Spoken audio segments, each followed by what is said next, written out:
Ring Kings Boxing on the PRO Media Network. What's up, Fight family? Thank you for joining us for another installment of Ring Kings Boxing World. We in the building. I'm Big Q, your host, chiming on the Ring Kings Boxing. Good to be back with the family members for this excellent episode of Ring Kings Boxing. We got a lot to talk about on today's show.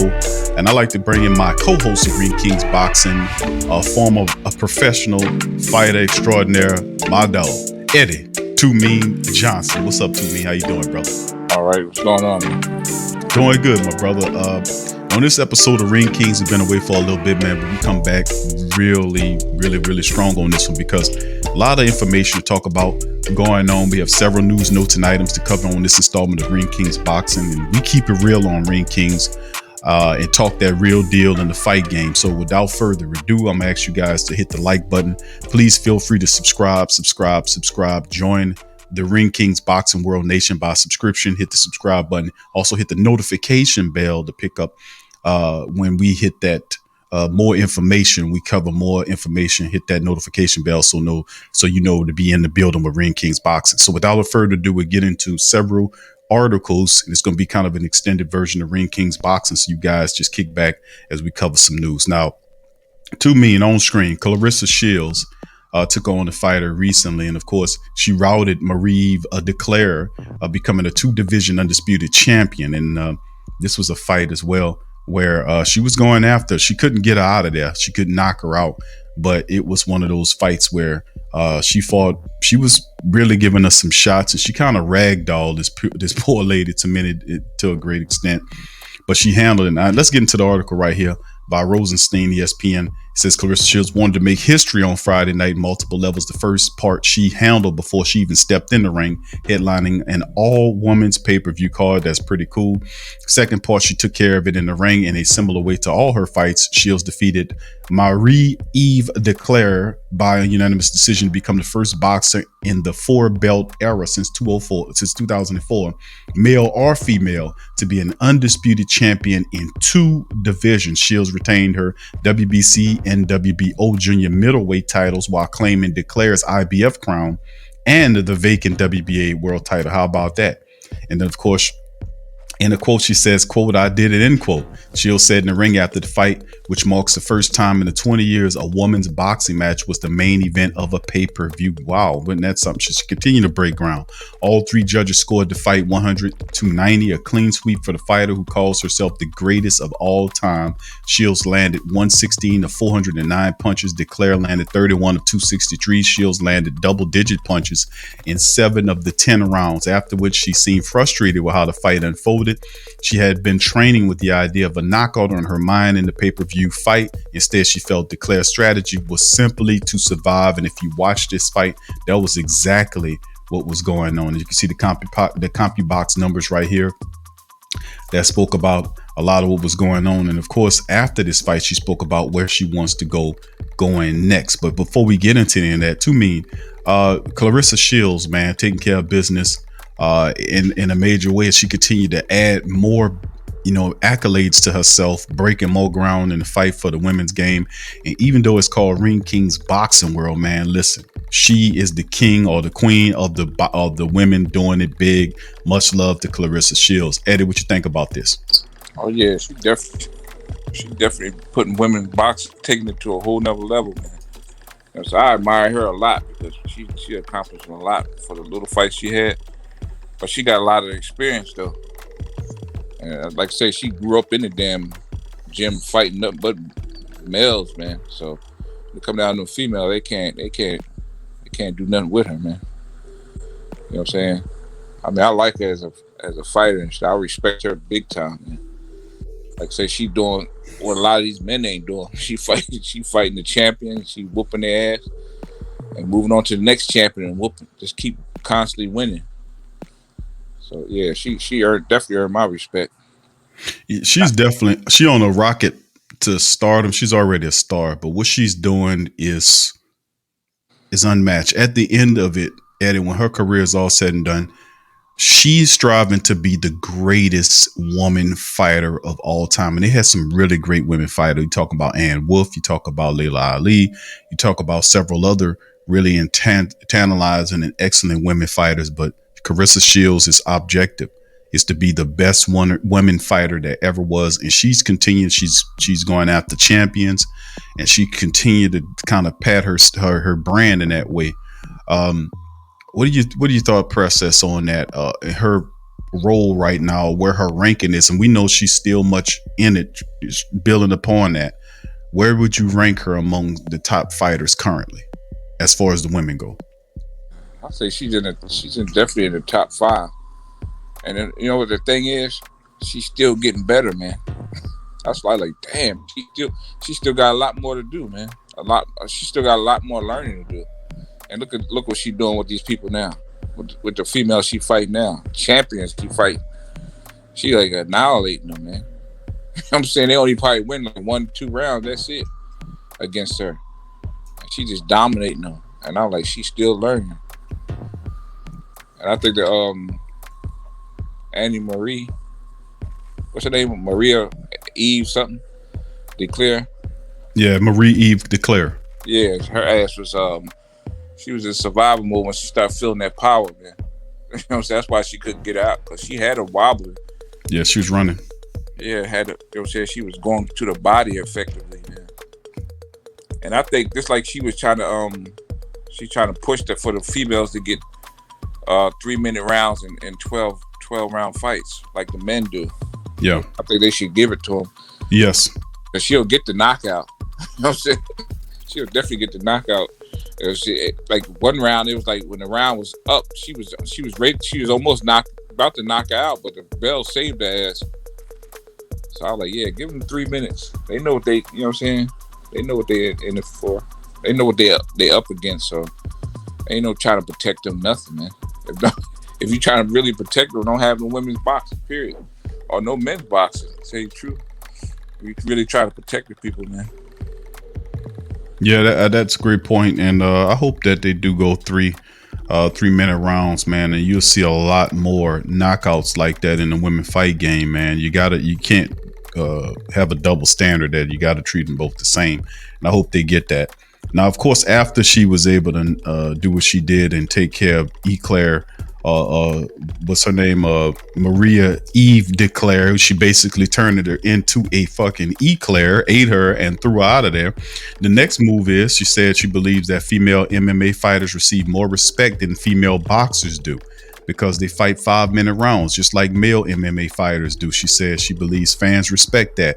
After the fight, she's now 11-0 at it with 2 knockouts. Was asked if she would drop to 147 to fight Katie Taylor. Shields laughed and complimented Taylor as a fighter. And of course, she said that if they got to pay me a lot of money to lose my butt to go down to 147, end quote. She says, adding that she'd do it for $1 million. Shields then called out Savannah Marshall, the one fighter who beat her as an amateur, and said Marshall, quote, scared of me, end quote. Now, with that being said, in boxing, Shields isn't sure what's next, but she'll make her MMA debut in June with the Professional Fighters League against a yet-to-be-named opponent. Now, during the post-fight press conference, Shields and her manager, Mark Taffet, said to be throwing around ideas of the fly, including a potential move up to 175 or to move to 147 to fight Taylor. So they're kind of looking over their options. And she said, quote, I just want to fight against the best champions and make history, end quote. Quote, I don't know what's next in boxing. I would love to fight a rematch with Hannah Gabriels. Would love to fight against Savannah Marshall. Would love to go to 147 and get a match with Katie Taylor or Jessica McCaskill. You know, I don't know. It's a variety. It's a wide range of stuff that we can do. We're just trying to go where the best is at the best fight, which I love that. Fighting in her hometown, Shields was a 2-time Olympic gold medalist, was dominant throughout her matchup against Declare, who was 17-1. When she entered the ring, most of the 300 plus fans in the Dorff Financial Center stood with their camera phones out to register the event. So like a lot on the horizon for the young and exciting Claressa Shields, as she was able to make history in a major and she continues to move. I love her mentality. that she's looking for to fight the best women champions, and she, whether it's at 175 to mean or going down to 147, she's showing that wherever the fight is, she's willing to go. And I just want to say that I wish a lot of the men fighter would take the lead from Claressa Shields. And you know, and the truth be told, they always talk about the ladies doing all the talking. The ladies are fighting and doing it the right way. It's these clown ass male fighters out here that's running their mouth like you know, like they say proverbial women is, just cackling and banner about. And we got several articles we're gonna go over with the men's facade of things, and they ain't doing nothing but talking shit. They never gonna fight each other. They just bannering back and forth over social media. So with that being said, to me, you want to add something to this article before we move to the next one? Yeah, like I said, men need to follow behind the women because they acted like you know what I'm saying, like they scared cowards or something. I'm saying they're the ones, the women are showing the heart, man. Right. Yeah, they fighting well, man. Claressa Shields, much love to you as we move forward. Next article to cover: Canelo Alvarez dominates Avni Yildirim by a third round TKO as the corner throws in the towel. I watched this fight, and to me, and I'll give my little take on it. I'm going to give 2 million as well. Now, from the opening bell, coming from ESPN, Ben Baby covered it. He says Canelo Alvarez appeared destined for a knockout victory against mandatory challenger Avni Yildirim. Now, Alvarez didn't have to wait long for it. Yildirim, whose corner threw in the towel at the end of the third round, and Alvarez picked up a TKO victory to retain the WBC WBA superweight belt Saturday night at the Hard Rock Stadium in Miami. Now, after the fight, Matchroom Boxing Eddie Hearn confirmed that Alvarez will face WBO title holder Billy Joe Saunders in a unification bout on May the 8th at the location yet to be determined. And this is what was said. He says, "I want to have a great fight here." Alvarez was speaking through an interpreter, told the crowd, which was capped at 15,000 because of the 19 restrictions. "I needed to knock him out, and that's what I did. That's what I had to do." Now, Alvarez, who's now 55-1-2, was a lone fighter in the ring, pressing the action in the 3 rounds. Early in the fight, Alvarez threw looping hooks around Yildirim's high guard and pelted the Turkish fighter's body. Even in the fight against someone of Yildirim's caliber, Alvarez displayed ring acumen that has cemented his stature as the boxing top fighter. Now, obviously, this guy must be getting money from Alvarez, because listen, I don't know what fucking fight this guy was watching. We watched this 3-round debacle, and I'm gonna be honest with you, this is the type of bullshit that I really don't like. Now, Alvarez was in there fighting, but this other asshole wasn't, and I'm just gonna keep it real with you. This is what I hate about the game of boxing. It's a lot of stuff that I love, but a lot of stuff that I hate. This fighter was obviously, and I'm gonna say it, he was paid. Looked like he came in the fight, he was paid to step aside. The son bitch wasn't throwing punches that was even connecting. He was throwing jabs that were a foot away from Canelo Alvarez's face. I watched the fight 3 different times. His jabs wasn't even landing, and it wasn't like Canelo was using head movement. He was throwing shots that was not intended to land at all. He stood there and took abuse. He wasn't active, and ultimately, to me, looked like he was paid to move aside. And I'm saying that because the last several fights that I've seen from Canelo Alvarez is the same shit. The big tall ass fighter that he fought the last time was the same result. He fought this big tall ass fight, and this big garbage son of a bitch was leaning on the ropes so that Alvarez could tee off on him. When you got a fighter that big, you can just double up on the jab, and you'll be able to keep Alvarez. You can win on points, even if you doubling up the jab. That's all he had to do. But this was an absolute joke. Even this fighter and his manager was receiving death threats from people after this fight because people realize a bullshit job when they see one. This was an absolute disgrace. This guy came in, he had no intentions of fighting Alvarez straight up. It was an easy win as Canelo Alvarez continues just to move on through the league, taking belts from these bum ass fighters. So next dude up on the rank is this Billy Joe Saunders dude. This is amazing. Now, to me, that's my take. And I've been watching boxing for a long time. I got a lot of that in my past as a child. The reality is, you put on the footage, you watch the numbskull bullshit type of stuff that's going on with Canelo Alvarez. What is your thought process on these last couple of fights that he faced? Do you feel the same way I do? A lot of people out here going to say, no, he was just scared of him. No, you don't throw phantom shots at an opponent. The punches, the jabs, he wasn't attempting to land the jabs. What do you thought about this fucking piece of shit fight? Yeah, it looked like he was watching a training session with Canelo punching on the heavy bag, man. Like I said, he ain't had nothing to worry about, nothing coming back at him. It's like the guy wasn't even in there. Like he was definitely not in there to win that fight. I think they put him. Yes, I think that was a little setup, man. You know what I'm saying, for him to get ready for the Saunders. Mm-hmm. I like that shit. Don't make sense, man. I'm look like it seemed like I was really looking at a Canelo punching on the heavy bag and shit, like doing his training camp or something. I was like, this guy wasn't doing nothing to try to win this fight. You know what I'm saying? He just went in there and just covered up and just took a fucking beating, like he was a punching bag and shit, a human punching bag. I guess that was part of Canelo's training session for the WBO title fight. Absolutely terrible. Yeah, that shit was crazy, man.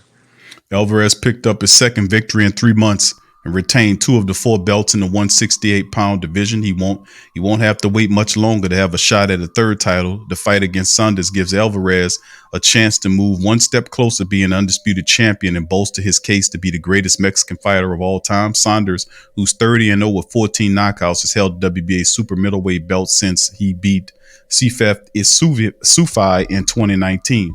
I want to make history, Alvarez said in the post-fight interview. I want to be one of the best. Well, if you keep paying off, motherfuckers, I mean, I'm pretty sure you will eventually get that in terms of that, because this was an absolute joke, man. He was an absolute joke. He went in there and it was absolutely terrible what I was witnessing.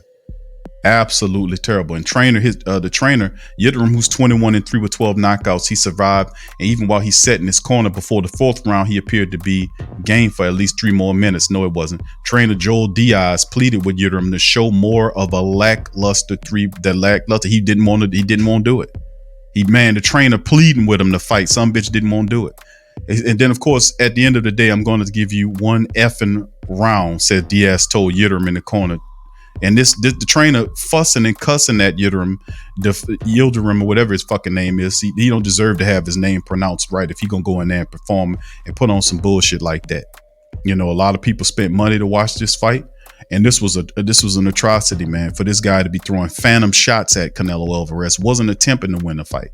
You know, I don't know what the fuck y'all looking at out there, but I watched this fight 3 times and seen the same shit over and over again. The guy was throwing jabs and wasn't even close to landing the jabs. He was throwing them to the right of Canelo's face, and Canelo wasn't even trying to slip it. He wasn't trying to win the fight. Obviously, this is one of those situations where he was paid off, and even the people who knew about it was sending death threats to this guy and his manager because of this. Look it up. Anyway, let's move on to the next. Well, Two-Man, you want to talk on that before we jump to the next one? I'm real disgusted with that fight, man. You know what I'm saying? He cherry picking these dudes like that. That's not going to even give him no challenge and shit. And then, you know what I'm saying, the guys who really want to fight him and give him, you know what I'm saying, give the people what they want to see and give him that challenge to really prove that he is a great fighter. You know what I'm saying? He ain't giving them a shot, man.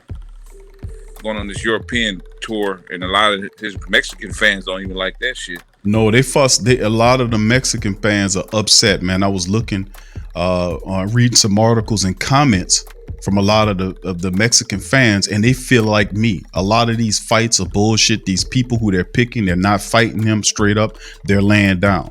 The taller fighter, I won't even respect him by giving him his name and talk about him. The guy he fought previously between this fighter. This guy here had immense amounts of reach. He had enough skill to be at least make it competitive against Canelo Alvarez. It was time when this guy would just lay up against the ropes and allow Canelo to tee off on him. A lot of the Mexican fans were saying that as well. So a lot of people are seeing the same thing we're seeing, that a lot of these people that they're picking, yeah, he's cherry picking, but also a lot of these fighters are laying down to him, whether they paying him off. Obviously, they're getting paydays to the point where the trainer is threatening him to be able to get in there. And then ultimately the trainer threw in the towel on the fighter after 3 rounds because he refused to fight. So, I mean, this is a disgrace, man. How you picking guys like this? And then, of course, you know that you don't want to have a fighter that's going to get in the mix with you because you don't want to get beat up and banged up that bad so you can make these fights in May. Of course, you're going to cherry pick guys or pay them off so that you can't have the type of ruggish fighter. If this guy would have came to fight, Eddie, and it would have been a 9 or 10 round event, he would not be in good shape to go for a May opportunity. But as long as he gets soft touches and cab drivers like these last couple of fighters, he can fight 3 or 4 or 5 times in the same year. He's not expounding out anything. He's not taking any real abuse. The guy quit after the 3rd round. So I mean, it's just ridiculous, man. I'm really upset about it. Just like a lot of the Canelo Alvarez Mexican fans across the world, they're upset about these lackluster opponents that he's fighting, and it don't mean nothing if you getting it like this. This is fake, it's garbage, it's plastic. If you really want respect, you beat the best fighters in the business, and a lot of these fighters are not where it's at. Let's move on to the next one here. This is coming from Boxing 24/7. Pacquiao wants Mikey Garcia. Time for Crawford to move on. And of course, Pacman, one of my favorite fighters. But I think Pacman screwed himself in the end and of course, they took the belt away from him and put him as a champion in recess. And of course, gave the belt on to Eudenis Ugas, which I think that was a pretty smart move. Pacquiao was sitting on a belt. He should have made the fight with Crawford if he really wants to fight to improve upon his legacy. If you want legacy fights, usually the thing is, Eddie, and I'll see if you can agree with me on this. Legacy fights usually mean money fights. If you got a big legacy fight and you're fighting Crawford for unification, that gives you it serves 2 purposes. You can make a good payday, might not be the 40 million you're looking for, but it also, what it does is it sets up the mega payday that you might be looking for. 1 belt, you get the other guy belt, then you challenge Errol Spence for the ultimate belt, and then there was no bigger fight like that in the welters. So I mean, a lot of this stuff was short-sighted. The vision was Pacman was supposed to fight 2 fights, and now it looked like instead of Crawford's looking beyond him, Crawford has no incentive to fight Pacman now. He has no belt. Why fight him? So it looked like Crawford's moving in the direction of Porter, and Mikey Garcia is moving in the direction of Pacman. So with that being said, let's go over this article. And Pacquiao has made the decision that he wants to fight against Mikey Garcia next, and that means Terence Crawford will need to move up on his hopes of facing the Filipino star. He have to move on. Now, I don't think it's that. Terence Crawford made the decision to go. He has a mandatory against Sean Porter, which is, to a lot of the boxing family members out there, a lot better fight, in my opinion, to see Terence Crawford against Porter. I would love that. To me, that would be a better fight than Porter against Spence. I think that, the nonstop nature of Sean Porter, who's looking to capture another belt, and Terence Crawford, his ability to put fighters away when they're in danger. And both of these guys will be active. Of course, Sean will be fighting him, and of course, Terence will be able to flip flop back in between orthodox and southpaw. It'll be a really exciting fight, and I really want to see that fight. So. But Mikey is pretty much at the level of Conor McGregor or Ryan Garcia type opponent for Pacquiao. And of course, Mikey Garcia is looking for an opportunity to get back into the thick of things. He hadn't really been hitting on anything since Errol Spence got him out of there. And Mikey doesn't have the power to give Manny Pacquiao something to think about, but will hold Mikey back from beating Pacquiao perhaps a dozen of the top welterweights. This will be a calculating fight because both of these fighters are extremely intelligent. Mikey doesn't throw enough punches to beat a world-class welterweight like Pacquiao, according to the article. Throwing 20 punches per round isn't enough for Mikey to be able to compete with a fighter in the class of Pacquiao, and that's why it's such a bad mismatch. Now, Crawford, who's 37 in over 28 knockouts, has been after a fight against the former 8 division world champion. Pacquiao is 62-7-2 with 39 knockouts for almost a decade now. Has nothing to show for it. Hopefully Crawford doesn't continue to pound away Pacquiao fight. But this week, Pacquiao told the ABS-CNB News that he's leaning in the direction of facing former 4 division world champion Mikey Garcia, who's 40-1 with 33 knockouts. This is not a bad fight, in my opinion. I think this will be an interesting fight. It'll be a really intelligent fight because Mikey Garcia is a very smart fighter. So is the Pacman. So these guys in the ring would be interesting. To me, what do you think about this upcoming matchup, a Pacman versus Mikey Garcia? How do you feel about that? Yeah, I think it's a real good fight. You know what I'm saying? I think Mikey Garcia he's gonna give Pacquiao all he can handle, man. You know what I'm saying? I think his game will step up a lot further, you know what I'm saying, for somebody like a Pacquiao. For him to be fighting somebody like Pacquiao, his A game gonna be on point, man. So I'm looking forward to it. If they fight, I'm forward to seeing a great fight, man. It's gonna be a great matchup. But like I said, but like we said on previous shows, man, I don't think Pacquiao, he ain't trying to fight no Earl Spence, or he ain't trying to fight no Crawford, man, because he know once that's over with. When you say once he get in the ring with one of them dudes, man, he definitely gonna be retired after that. So I think he's just trying to scrape up enough money, man, before he, you know what I'm saying, before he retire. You know, like I said, his career is over when he gets in the ring with either Spence or fucking Crawford. His career, he gonna retire after that, because he gonna get his ass whooped pretty good, I think. Yeah, we did talk about that thing. He said, and Freddie Roach said this, who's his trainer, said that he has 2 fights in him, and that was at the time when Pacquiao, the Pac-Man, had the belt. So now that he doesn't have the belt, he's a champion in recess because he sat on the belt too long.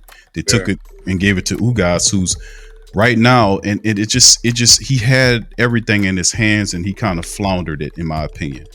You know, trying to get a payday. And I thought that if you really wanted the payday, what you should have did was set up a fight with either set up the fight with one of the champions, with whether it's Errol Spence or Crawford. And then ultimately, if you're serious, you beat one of these guys, and then you set up the unification bout for the welters, and you couldn't get any bigger fight than that. Going to try to face a guy like Conor McGregor, who then gets floored by the other guy, and then it didn't work out well for him because he was trying to play the money game, which he should have been doing if you wanted to make the money through the fight game. You know, fight the champions, unify. Unification is the best way to do this, and then ultimately to set up the welterweight unification that we so desperately want to see in the welterweight division that we hadn't seen in years. You know, so with that being said, man, Pacquiao really on his eyes. He's taking on Mikey Garcia. Mikey doesn't have a belt, so it'll be an interesting fight. And I don't know what it'll mean to Pac-Man's legacy, but you know, it didn't work out the way he thought it would. That's just to be honest with you. Let's move to the next article right here. And this was from ESPN, saying Tyson Fury and Anthony Joshua close to agreeing on a deal for title fight, says promoter Warren. Now, of course, we've been here before, but we talked about, you know, this same thing happening. Matter of fact, several weeks ago, we covered it where they said the same thing. And then it came out that Tyson Fury revealed that they're not any closer than what they were when they was set up for the Deontay Wilder fight. So Tyson Fury and Anthony Joshua were close to agreeing for a deal that would for the world heavyweight title unification fight. Now, of course, a lot of this tied up in litigation. Deontay Wilder's threatening to sue and all this kind of stuff. We don't know how this will do it.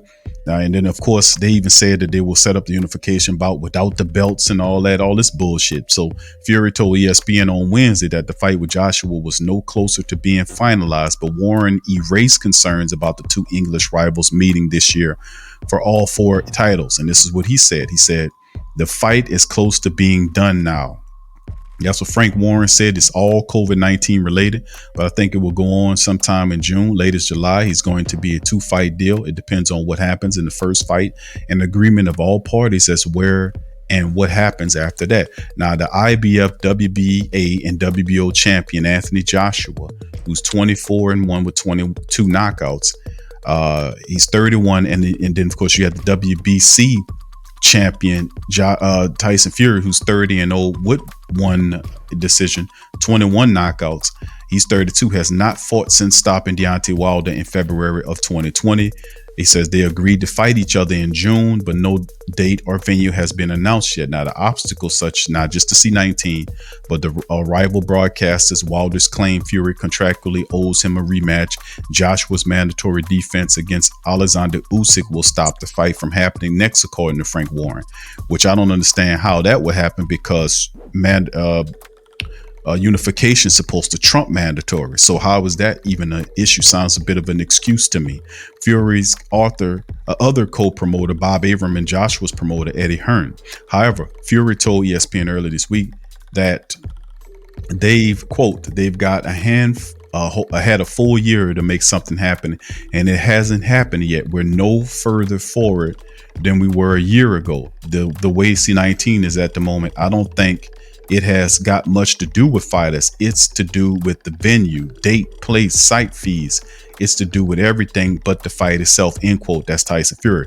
Warren also said that the C-19 pandemic is determining where the fight will be staged, as capacity crowds at outdoor venues in London, like the Tottenham Hotspur Stadium and Wembley Stadium, will not be allowed this summer. So fans could be allowed back at sports events in the UK from May, according to the British government earlier this week. But Warren said this will not change likely venue for Fury Joshua, with Las Vegas, Saudi Arabia, and leading contenders to host the mega fight. And of course, with all that being said, it's a lot of stuff that's tied to this. Warren also told ESPN he's working on making a heavyweight clash happen between Joe Joyce and Ukraine's Alexander Usyk, which would be interesting. A bit of information. Now, Joe Joyce flattened, he beat Dubois earlier this year in a really fight, and Joe Joyce has skyrocketed since that fight, showing what good bots. And of course, if he can face off against Alexander Usyk and Joe Joyce, man, that would be a very impressive fight that I really would love to see as well. So with that being said, a lot to cover and unpack there between Joshua and Tyson Fury for the mega fight, the unification bout that a lot of these boxing organizations are clamoring at the bit for. What do you think about this? Does it happen? I think with this pandemic going on, they look at that big gate and them fighting in London somewhere. That ain't happening. So, they can't do it because of restrictions, because of COVID-19. So they try to postpone it. They try to drag it out as long as they can to see if it's going to open up.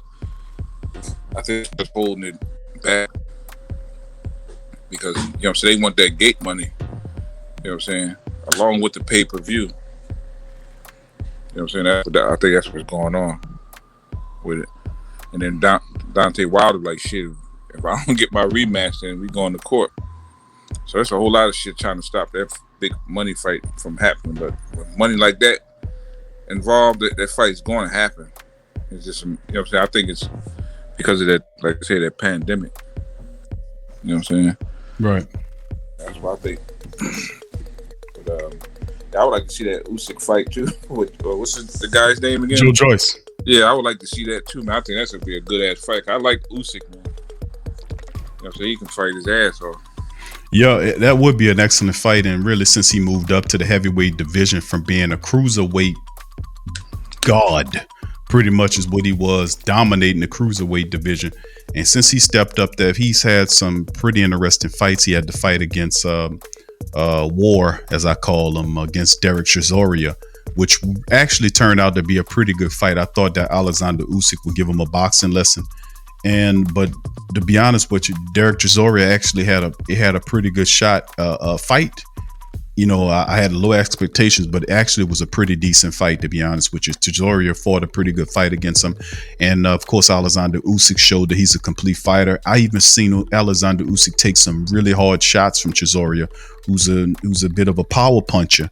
And Alexander took some real hard shots and still stood in there and was able to, do what he needed to do. So that was the main thing I wanted to see, if Usyk could stand toe to toe with some of the heavy punchers in the heavyweight division. And he showed me, at least in that fight against Chisora, that he did have a bit of that in him, that he can take it. But Joe Joyce is a different beast. He beat Dubois, who some would have thought would have been a future heavyweight champion in the division. And Joe Joyce is a complete fighter. He boxed him and he was able to really do what he got to do. He was very, very big skill fighter, and he beat Dubois. And after that fight with Dubois, a lot of people started to respect Joe Joyce's mind.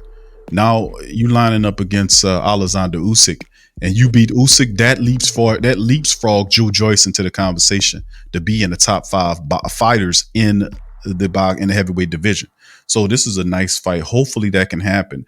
But I would have more faith that the fight between Joe Joyce and Alexander Usyk happens than I would say the fight happens between Joshua and Fury, simply because of the underlying things that you just spoke about, the Deontay Wilder factor, and of course the venues. Now, if they really wanted to have the fight in the United States, they've slacked up a lot of rules, especially in the state of Texas, Mississippi, Florida, and other states are coming up off of those restrictions. So a lot of those venues are opening up and getting rid of those restrictions in attendance, because a lot of that is killing the environment, the money of things. So as long as you cover up, mask and all that kind of stuff, they're being a lot more lax on the ability to go to some of these venues. So we just have to monitor this, but I don't think this happens right away. I'm just going to be honest with you. A lot of stuff in the way of that. All right, let's move on to the next thing. Here is another fight. This is from Boxing News 24. Gary Russell Jr. defended his title against Ray Vargas, coming in up in this thing now. WBC featherweight champion Gary Russell Jr. and Ray Vargas have agreed to fight that will be taking place in May or June. The two have averted a purse bid, will be fighting a still to be determined date and location. And that's by what they're saying coming here. Now, the former WBC super bantamweight champion Vargas, who's 34-0, Eddie, with 22 knockouts, will be fighting for the first time in almost 2 years since his successful title defense of the 122-pound title against Tamaka Kamita in July of 2019. Now, Vargas, who's 30, has a leg problem that has kept him out of the ring for an extended period of time. The World Boxing Council made him a champion in recess at 122. He's now being replaced by Luis Nera as the new WBC super bantamweight champion. Now, Vargas captured the vacant 122-pound title in February of 2017 and defeating Gavin McDonald by a 12-round majority decision. Now, choosing to move up to the featherweight, where Ray Vargas was made mandatory as a WBC champion, Russell, without needing to fight anybody. So, boxing longest reigning champion Gary Russell, who's 31 junior, which is 31-1 with 18 knockouts, will be making his sixth defense of his WBA 126-pound title in 2015 in his defeat of Johnny Gonzalez. In 2014, Russell suffered his only career loss to Vasily Lomachenko. It was a 12-round majority decision in which, remember, we talked about that, Eddie. He said that he was dehydrated in the fight, so that's not a good thing as a champion. Don't make defenses, but that's his only loss. So with that being said, Eddie, this turns out to be a very interesting fight. You got a guy coming in here challenging him for his belt, and Ray Vargas, and of course his best wins came against Gavin McDonald, Tamaka Kamita, Christian Esquivel, Alexander Munoz, and the list goes on and on and on as well. Now, and like I said, Gary Russell Jr.'s Jojo Diaz Jr. win, and Oscar Escanandon, those guys is who we would beat. So with that being said, Eddie, you got two interesting fighters, Ray Vargas going up against Gary Russell Jr., man. How do you think this shakes out in this fight? Gary Russell, he gets the win over Ray Vargas. What you call? Yeah, Gary Russell Jr. gonna spank that ass, man. He hungry. He went to Tank Davis and Devin Haney. You know what I'm saying? You know, if he lose this shit, but I doubt if he gonna lose. His skill level just, you know what I'm saying? I think it's just too much for a lot of them guys down there. You know what I'm saying? I think he definitely gonna spank that ass, man, so he can get those big fights that he want. You know what I'm saying? This guy's in his way. He ain't gonna overlook him though. He gonna definitely be focused. He stayed in the gym. He just shaped the fight right today if they was to fight. But like I say, man, he gonna spank that ass, man. You know what I'm saying? I like Gary Russell Jr. You know what I'm saying? But I want to see him fight up against them big names, man. I want to see him fight against them young lions like Tank Davis and Devin Haney. See what he do with them. Yeah, he deserved. He been in boxing for a long time. He deserved a big payday and shit, man. That's what I think. Yeah, it'll be interesting to see what happens, man. 31-1 with 18 knockouts, and he's he challenged a lot of people. He talked a lot of mess to a lot of fighters over the past year, calling out everybody, Terrence Crawford, all these guys, Devin Haney, all these guys. But the reality is, Terrence Crawford told him best. I think he said, "Don't you have unfinished business? Sitting in that class there, you need to take care of business." At the featherweight level, you have to unify the featherweight titles. If you're looking for bigger and better fights, why not lock up your backyard, unify the featherweights, and that's something that maybe he needs to start focusing on. If you can't get the big fights that you want, lock up the featherweights, become a unified featherweight champion, and that will require him becoming a lot more active than fighting one time a year. So, I mean, with that being said, we'll see how it shakes. But Gary Russell Jr. is also one of my favorite fighters. It'll be interesting to see just what happens. But I think ultimately he will get this fight. I just want him to get more active and start taking more of an active approach and kind of unifying the feathers. And then after all that happens, then talk about moving up and challenging some of these other guys. But you're absolutely right. I think he needs to take care of business. And Crawford made a great great comment about locking up the featherweights and becoming a unified champion there. So let's move to the next one. And we still talking 24 boxing news. Is Gervonta Davis says he'll beat up Regis Prograis. Now, Regis is from where I'm from down here in New Orleans, Eddie. And Tank Davis is talking major smack. This is a part of the show when we talk about how the women, they get down to business and fight the best. And then the men talk and mess on social media. This is an example of it. Now, Gervonta Tank Davis said he'll beat up former WB light welterweight champion Regis Prograis if the two fight. This will be a dangerous fight for Davis, as Prograis is bigger and stronger than Tank. He can punch with huge power with either hand. The problem we saw Tank Davis have against 130 and 135 will be greatly magnified. He took on Prograis. Now, Tank is 24 and over 23 knockouts. He's expected to move up to 140 for his next fight and challenge WBA secondary champion Mario Barros, who's 26 and over 17 knockouts, which will be a hard fight for him. Now, Prograis, who's 25 and 1 with 21 knockouts, is arguably a better fighter than Barrios and would likely knock him out within 6 rounds or less. It's unclear how Tank would go against Prograis, but based on how he struggled to defeat 38-year-old Yorokas Gamboa in his only fight at 135 in 2019, he won't do well against Regis. And of course, this is what he told him on Twitter. He said, I'll beat the you-know-what out of your bum, you-know-what, says Tank Davis on Twitter. Aiming at Regis Prograis. It's likely just talk from Tank Davis because he looks like his main focus is being an opportunist by going up to the 140 to win an easy belt against WBA champion Mario Barros. That's what it's all about. It's about accruing belts and making money. It's not about giving the fans the best fights. That's the kind of bullshit which I'm constantly against. It would be a different story if Tank moved up to 140 to take on IBF WBA 140-pound tap champion Josh Taylor, perhaps. Or how about WBO champion Jose Ramirez? Those fights are tall at 5'10", and they have more talent than Barrios. Tank didn't look all that great in his last fight against Leo Santa Cruz at 130 last October. The season for Tank's move back down to 130s because he wasn't comfortable at 135. I actually liked the fight against Santa Cruz. That Santa Cruz and fought a decent fight, but it was only a matter of time because Tank was just kind of moving in on him, hitting him with some shots, and Santa Cruz just couldn't keep him off of him. But if Tank will go all the way to 145 to pick up a belt against WBA champion Barros, is likely just one and done type of situation. But capturing the WBA light welterweight belt from Barrios, Tank can brag that he's a 3-division world champion. Whether that translates to Tank getting more money from Showtime for his fights is debatable. It will definitely help. In theory, it's nice when a fighter capture world titles in multiple divisions, as Tank has done, but he's not beaten a lot of great fighters to win his belts. Tank has beaten ho-hum opposition, according to the writer, who weren't great fighters to begin with.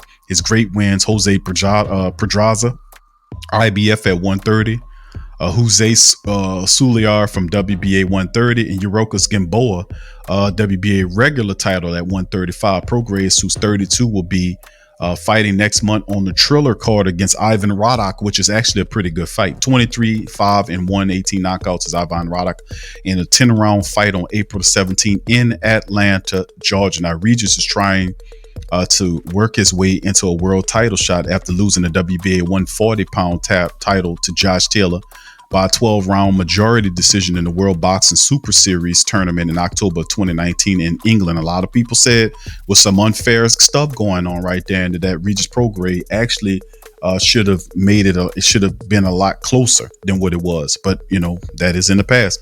That was a fight which Taylor jumped out early, with a big lead in the first half of the contest. Thanks to Prograis choosing to fight him on the inside, and of course Prograis changed it up in the second half, taking action outside. He dominated Taylor the rest of the way. Prograis ran out of rounds for him to come back. That's why I was saying I watched that fight and I was like, man, it wasn't a unanimous decision. They gave him a majority decision in the fight, and I thought that. And to me, that he did enough to beat that guy, but ultimately in the end they gave it to Taylor. So with that being said, Gervonta Tank Davis against Regis Prograis, man, listen, this will be interesting. What's your thoughts on that? Yeah, definitely be interesting. I don't know if he, what I'm saying, if he able to beat Regis, I'm like, man, he'll definitely be he'll be the man. Then I'm like, because he ain't no joke, man. If he's able to handle him, I'll definitely respect Tank a lot more.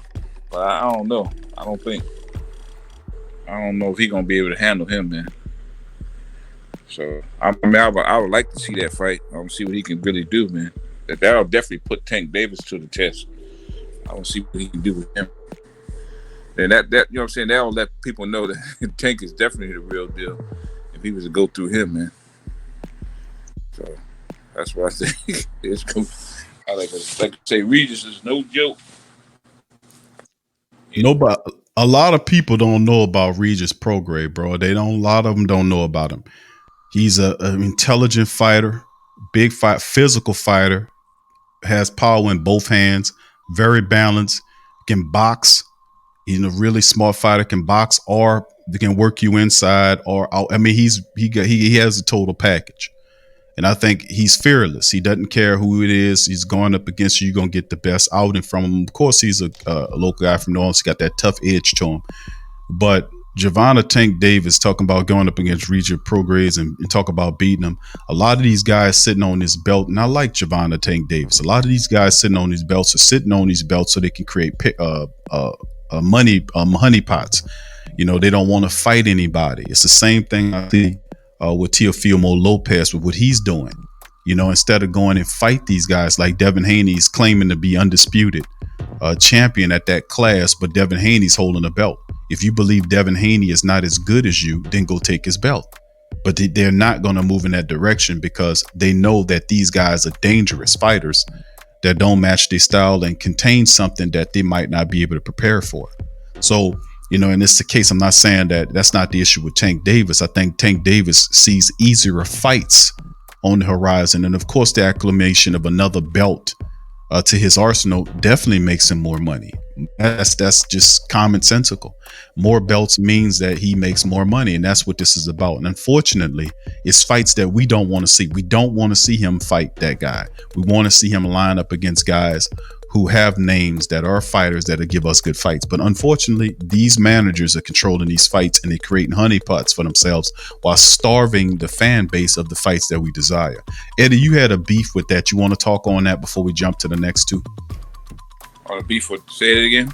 I know you had a beef with fighters ultimately choosing their own pockets over giving the fans the best fights at that time. We want to see the best fights. We want to see the best fighters fighting the best fighters, not fighters reaching for belts for honeypots to improve their financial situation. If you want to do that, that's fine, but do it in the mindset of fighting fighters that are worth the fight, fighting other champions like the women are doing. Right. Yeah. I'm like, we don't want to see no post for post fights on these fucking social medias, man. You know what I'm saying? They be like, oh yeah, my posts sound more dangerous than yours, man. You know what I'm saying? Nobody want to see that. Like, get in the fucking ring like the women are doing, fighting. You know what I'm saying? Instead of just talking shit, man. Follow the lead of the women, man, like Claressa Shields. She talking shit, but she backing it up, man. She fighting champions, and she taking them down one by one. You know what I'm saying? The brothers need to start doing the same shit, man. Yeah, it's too much talking. They going at each other on Twitter and Instagram. I done seen them. You know, it's stupid, man. It's really stupid and foolish. And of course, you got a venue. Make the fight with the guy. Fight him. If you don't like him, he talking stuff. Get him in the ring. You know, get him in the fight. Get him in the ring and wear him out. And that's something that, you know, some of these really good fighters that we're not seeing. So we want to see a Gervonta Davis versus Devin Haney. We want to see a Shakur Stevens in there. We want to see Gary Russell move up if he feel like he can take on a Terrence Crawford or anybody else. Step your ass up and go up there and fight him and stop talking about the money ain't right. You know, and I've seen so much of this stuff, especially when Gary Russell says, I'll fight this guy for $1 million. And then when the guy gives him the $1 million, he don't want to fight. You know, so I mean, you know, it's just the same nonsense. And a lot of these champions that they have now are guys that once they get the belt, they want to hold on to the belt the wrong way. You don't hold on to the belt by fighting a subpar fighter so you can keep making money. You fight champions to make a legacy for yourself. Once you're a champion, you're one of many champions throughout the lineage. The only thing becomes once you become a champion yourself is to be the champion of all champions, which means to fight and take on all the best fighters of your day and not run around and fight subpar competition. So I mean, it's interesting, man. We'll keep monitoring this situation. Let's go to the next article right here.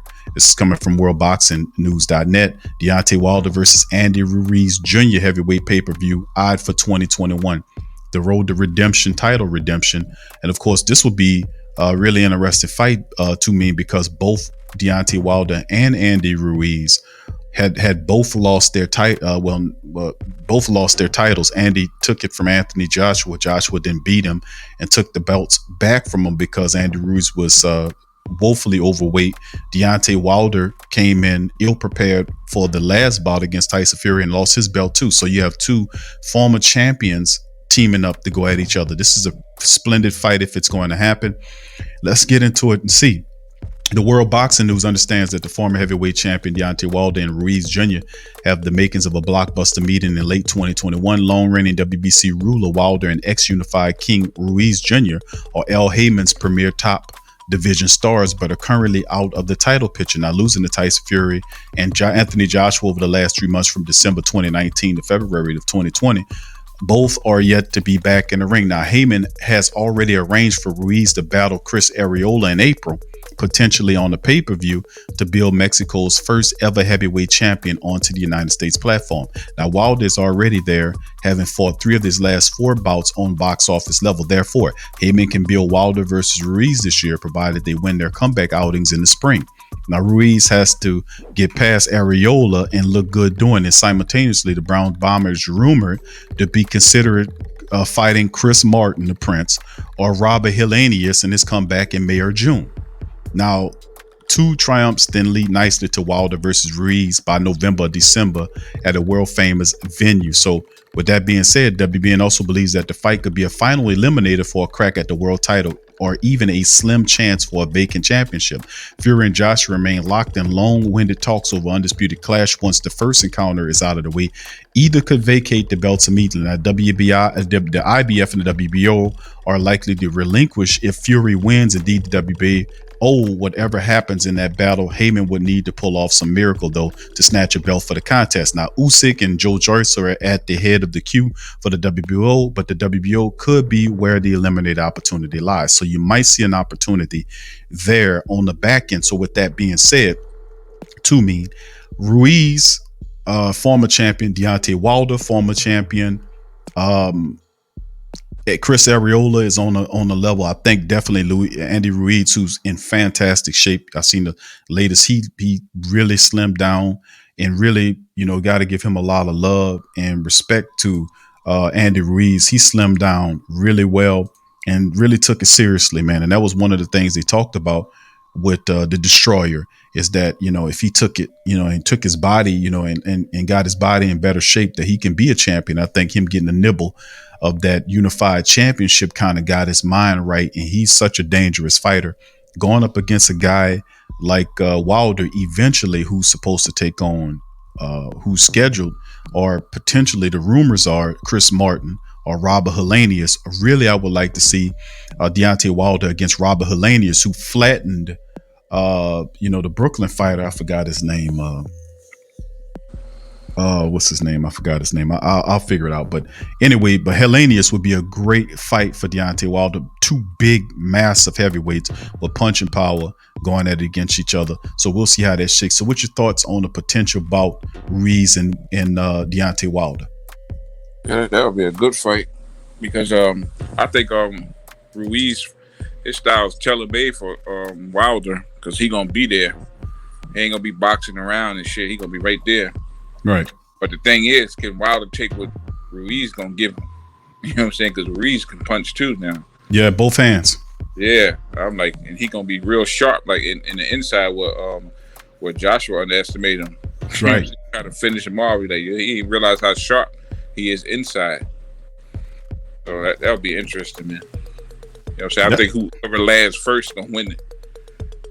Yeah, you know what, too, man? That's the thing is interesting because if you look at Ruiz's fights, You know, his best work is inside. You know, most of the times he's not gonna come in with their reach advantage, and he knows that he's gonna face taller fighters like a Wilder or Anthony Joshua, which means that he's gonna have to get close to the fighter to make a damage. And you remember fights when the first matchup, Anthony Joshua was in well control of the destroyer Andy Ruiz in that first bout, then fell asleep. Ruiz got underneath there and made it a dangerous fight for whatever reason.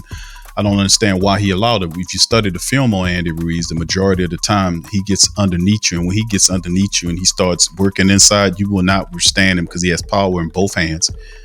He has short bursts, like his punch. He's really super deadly accurate. He has power in both fists, and when he starts landing on you, he's gonna finish you, man. So he has the perfect nickname, the Destroyer. When he's working inside, man, the body and the head, and he's going to get you out of there. Not too many fighters I've seen stand up to onslaught with once Ruiz gets there. And Joshua got his ass knocked off. And of course, the second fight, you notice he kept him on the outside by using his reach and stuff like that. And of course, Andy Ruiz came in severely underweight and just disrespected the whole thing. So this time around, you're getting a lean, mean Andy Ruiz. I think he takes care of Chris Areola. I don't know what Wilder does or what moves he does. I think, I don't know which direction he goes, but he's been out of the ring for a while too, and you don't want to get too rusty. But I don't know if Deontay Wilder works his jab to keep Andy Ruiz from up under him. I really don't know. I think Deontay Wilder relies too much on his power. Of course, you remember the trainer, his former trainer, was talking about how he didn't want to learn the lessons and fight the way he wanted him to fight, that it was hard to get him to do certain things. He didn't want to do it. And at times he's smoking his own dope, so to speak, you're just too over reliance on the power, of that right hand, which is ridiculous. So if he can set up the jab and get that going, to me, he'll get these fighters out of here lickety split. He really, he's 6'7", and then he says if he can work behind the jab, he can get that power punch going really good. But against Ruiz, I don't know if he works that jab to get it so he can disguise that right hand coming. And very few fights that I actually seen people actually knock Andy Ruiz out. Matter of fact, I've not seen somebody actually KO Andy Ruiz. He has a phenomenal jaw. So another question is Ruiz's power. Can he take Deontay Wilder's power? I've seen him took some tremendous shots, and Andy has a good chin, but he can also give it and take it. So we'll see how that shakes. And Deontay Wilder will have to deal with a very hard punching inside, accurate punching in Ruiz. So this will be a very splendid fight. Oh yeah, definitely. I think it'll be a great fight, but like I said, we'll see if Deontay Wilder can use his jab and keep him on the outside and try to land that straight right. If not, that's gonna be his ass, Mr. Postman. He gonna put him out like he did Joshua, man. And Andy Ruiz knows how to fight taller fighters, man. He gets on the inside and start tagging your ass, and he gonna get Deontay Wilder out there really quick. Like I said, you can't be lazy fighting this guy. He's dangerous. You got to keep Andy Ruiz away from you. That's the only option you have. He's not a one-trick pony. He knows how to fight. He's probably one of the better inside fighters in the heavyweight division. He doesn't have a lot of air in his hooks or his jabs, meaning that he gets cold and to the point. His stuff ain't like the kid, what's his name, that Ryan Garcia kid. That's not a sharp hook. He has a good hook that he uses, but it got a lot of air in that hook, meaning that he can sharpen that hook a bit and let it get there. It's too much air or play in that hook. And Andy Ruiz, as you watch him fight, he had all his stuff is sharp and cold and right to the point. So he'll get. It's a reason why they call him a destroyer. He gets in there, he'll knock your ass out. I think a lot of people look past him because he doesn't have a look of the menacing fighter. He came into most of these fights and he was kind of chubby and stuff like that. So people look past him until they get in there with him and he start beating the shit out of him. So anyway, that'll do it on the Deontay Wilder news. And of course, our final article here from worldboxingnews.net to me. How about this? Mike Tyson set for a third open and infamous Evander Holyfield fight. They call it Bite Fight 3. So will this happen? Of course, this could be something that we see. And Tyson is back in the gym training. Evander Holyfield is training. We've seen some footage of that Evander was talking to Tyson After the Roy Jones fight about making it happen. And of course, Mike was saying that his people, he couldn't get with them. Look like they've gotten to a point now where Tyson and Holyfield might be a thing on Triller in the Legends League to me. The baddest man on the planet was suspended after boxing after the rematch for taking a chump out of Holyfield's ear in 97. The first meeting had ended with a late stoppage by the Real Deal 7 months earlier. Now the fast forward 24 years later, the pair want to do it all over again, exhibition style. Evander Holyfield versus Tyson 3. Holyfield has gone public with his desire to face Tyson. WBN understands an offer for the pair to meet on the future Triller Fight Club is already on the table. And, quote, it was a pleasure bringing Tony Robbins into the world. We talked about training, family, faith, inspiration. And he says, in my plan for the future, also a potential Holyfield versus Tyson 3, he pointed out. And more recently, the ex-cruiserweight king added, getting back in my rhythm, just waiting on my dance partner now, Mike Tyson, to show up. Where you at? End quote. Dates at the summer are being finalized or analyzed for the trilogy about Tyson ended plans to fight in the Middle East before Holyfield. Now, undisputed lightweight champion Teofimo Lopez is being linked to the co-feature spot after Triller paid over $6 million for his services, which is a whole nother article that Triller stepped in and looked like he's looking to get away from Bob Arum, which a lot of you guys should get away from Bob Arum. He's garbage, man. He's garbage. Triller Fight Club. Meanwhile, Triller Fight Club announced that Mercedes-Benz Stadium in Atlanta, Georgia will be the home for the next pay-per-view event, April the 17th. Could that be where the fight is going to be? Triller said this will be the first ever fighting event at one of the most dynamic venues in the world, which was the home of the Super Bowl not too long ago. The 4-hour show will kick off at 8 p.m. With a pay-per-view main card at 9. Our vision of the big fights, big entertainment, world-class events can only fit into the world-class venue, Mercedes-Benz Stadium. And that was Triller co-founder Ryan Kavanaugh. Now, April 17th will have an element of surprise, action for every front body, from music fans to casual and diehard fight people. So Snoop Dogg will again be on the microphone duties after his impressive debut for Tyson versus Roy Jones. In addition to being a co-owner, Snoop also provides strategic counsel to Triller Fight Club. He helps to select fighters and musical acts for the show-stopping events. Snoop is an entertainer expert who successfully maneuvered through a range of projects in various fields. The multiple platinum selling artist secured his spot as a fan favorite during Triller's first sporting events, Tyson versus Jones. So with that being said, to me, April the 17th of this year, Triller's event is going to be in place. Tyson's got somebody that he's going to fight. Teofimo Lopez will be on the card. This is looking like something that's going to happen. What do you think happens here in Tyson versus Holyfield once again? Oh, yeah, that's going to be pretty good, yeah. But I think I wonder, since it's going to be an exhibition, I wonder if they're going to put headgears on. So I hope Holyfield protect his ears this time. Be like, because when Tyson started getting chopped on and shit, how he resorts to start throwing them elbows and all that shit, man. Mm-hmm. Holyfield known for using that head too. I know if he hit Tyson with them headbutts and cut him open again, that shit gonna get real ugly again. You know what I'm saying? Because all that humbleness gonna go out the fucking window. You know what I'm saying? We start getting headbutt and cut again. So I hope they have some headgears on protect Holyfield's ear and Tyson from getting cut and shit. Yeah, you might be right on that too, man. But listen, this is bad blood between these two, man. Evander Holyfield never liked the fact that he bit his ear off. Tyson didn't like the fact that he was getting headbutted in the fight, and the referees wasn't doing anything about it. That frustrated him to the point where he did something ridiculous like bit the man's ear. So, but also is the fact that he couldn't hurt Holyfield's another thing that led to the frustration. Holyfield was absorbing a lot of his power shots, but this could get bad if you talk about a Tyson foe. That you would like to see him fight again. Holyfield's in pretty good shape. Tyson's in pretty good shape. To see these guys do it this year again. The only other fight I would see outside of Holyfield and that I would like to see Tyson fight is he gets even with Buster Douglas, but I think Buster Douglas is in terrible shape right now. So, but outside of that, Very interesting, man, to see this fight again. And I think this could be a real physical fight. Nothing like the Roy Jones Jr. fight, but Roy Jones was just getting out of the way to stay alive. He didn't want to absorb any real punishment in the fight.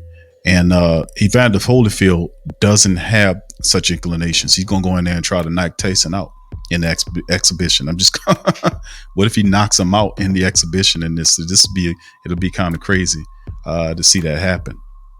Yeah, like I said, I would definitely like to see, you know what I'm saying? But like I said, that headbutt start cutting somebody off.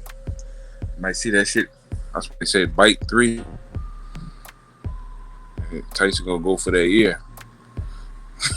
It looked like he took a bite out of the 3 is on his side after all. Yeah, they did that shit purposely, man. And I think they're doing it because of, you know what I'm saying, it's gonna raise a lot of money.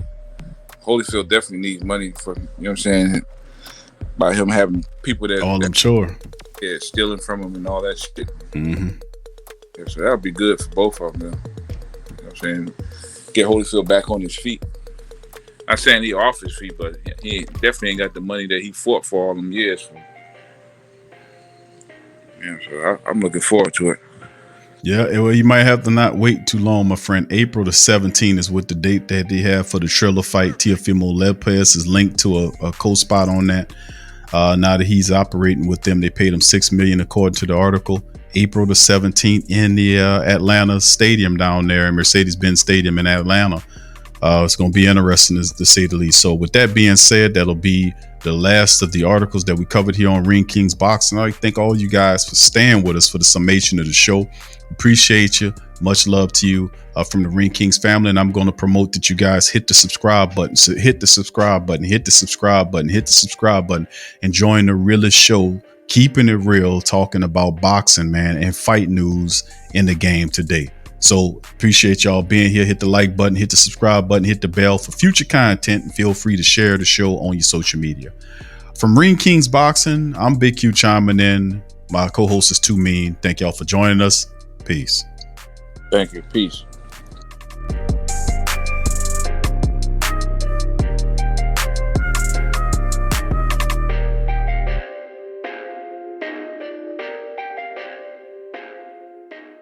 You're now listening to the Ring Kings Boxing on the PRO Media Network.